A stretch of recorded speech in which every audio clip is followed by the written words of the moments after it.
ไม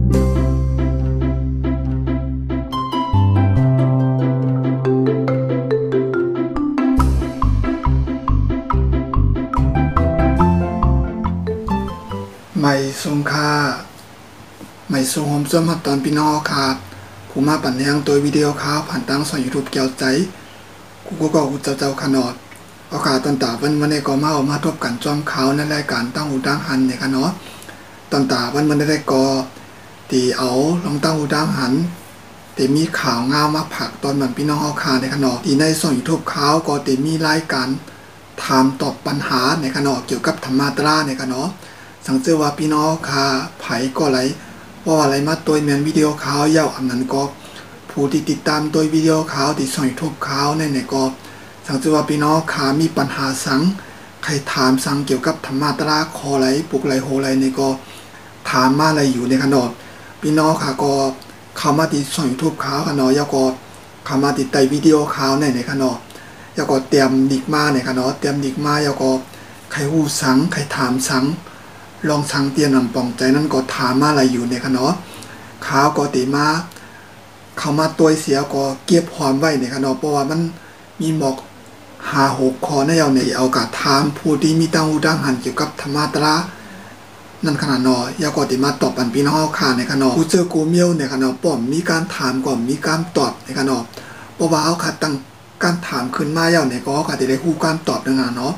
เพราะว่าเขาการตอบเย้าเนี่ยก็กะที่ป่องใจนะกะเนาะว่าป้อเฮ็ดจังได๋มันถูกป้อเฮ็ดจังได๋มันไปเมียนมันไปใจแล้วก็ได้วนเมฆกว่านะกะเนาะกูเจอกูเมียวกะเนาะเพราะว่าค่ะม่วนแล้วก็เฮ็ดกว่าเนี่ยก็หวังจะว่าเมียวก็มันก็ได้ผิดนะกะเนาะก็ได้มีรายการธรรมะตราถามตอบในกะเนาะจังว่าพี่น้องค่ะเจ้าไหลก็ไหลค่ะเนาะเพราะว่าใครถามเนี่ยก็คอมเมนต์กะเนาะเตรียมดิกมาตีไตคลิปวิดีโอข่าวในไว้ในขนอข่าวก็ตีมาเก็บไว้แล้วก็เอากระถามในขนอแล้วก็ให้ผมมีตั้งหูตั้งหันสักเจ้าก็มาตอบปันในขนอมากี่ปัญหา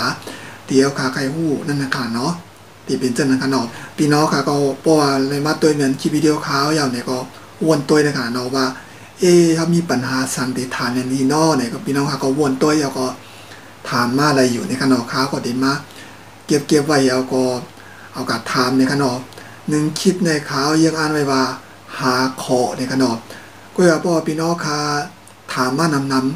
ำไร5ในใจก่อมใจไรอยู่ในขนอข่าวก็ติเอากำหาคอนะค่ะเนาะหนังคลิปวิดีโอมันก็เต็มยาวเดี๋ยวก็ให้พี่น้องค่ะไรพ่นดี